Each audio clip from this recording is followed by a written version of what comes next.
Le projet de l'île de Nantes, c'est un projet, en fait c'est dans une ville, tout proche du centre historique, il y a un territoire de 350 hectares, dont une grande partie est inoccupée et dont une grande partie vient d'être transformée et qui a en plus la plus-value, qu'il y a toute la dimension culturelle qui se rajoute à ça.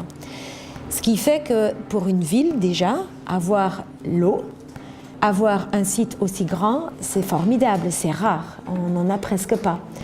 Mais il faut se poser la question sur le statut de cette île et de la réflexion, est-ce que l'île est une île ou est-ce que l'île se rattache au centre-ville et devient avec le centre-ville le cœur de l'agglomération?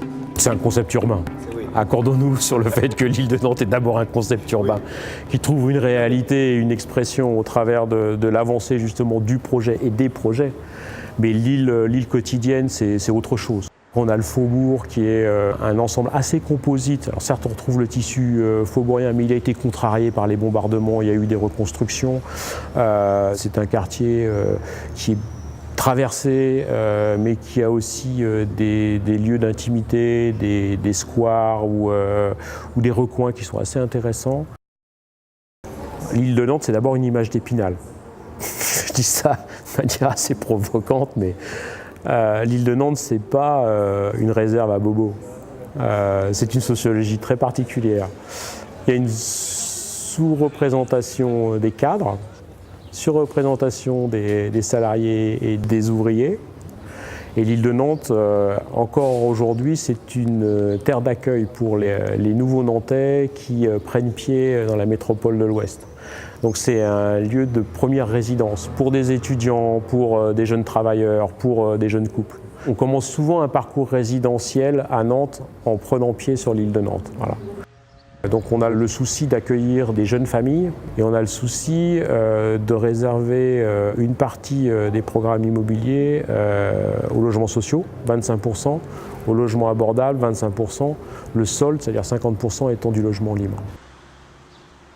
Pour nous, faire vivre le paysage et travailler l'espace public, ça passe par un projet qu'on appelle, c'est son nom de code, Green Island 2, qui va consister à associer de manière assez forte la population à la reprise, la réhabilitation ou le traitement de l'espace public. Soit sous forme de micro-intervention, soit en mettant en avant la nécessité d'aménager le faubourg, sujet peu traité jusqu'à présent, avec des espaces qu'il nous faut, à mon avis, reconquérir.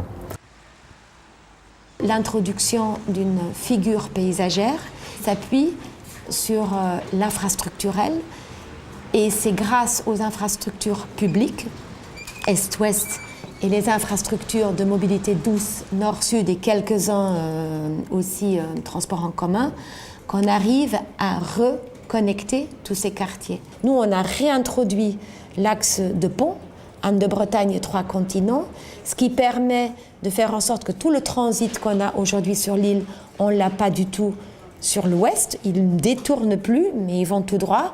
Et ce qui nous permet de construire un quartier où on a un quartier de sol continu. L'île est composée de dizaines de ponts, hein, et tous les flux nord-sud, hormis les 2 franchissements qui sont réalisés par le périphérique, transitent par l'île. Voilà. Et donc, si on n'y prête pas attention et si on n'apporte pas assez rapidement des réponses, l'île pourrait être un point de congestion.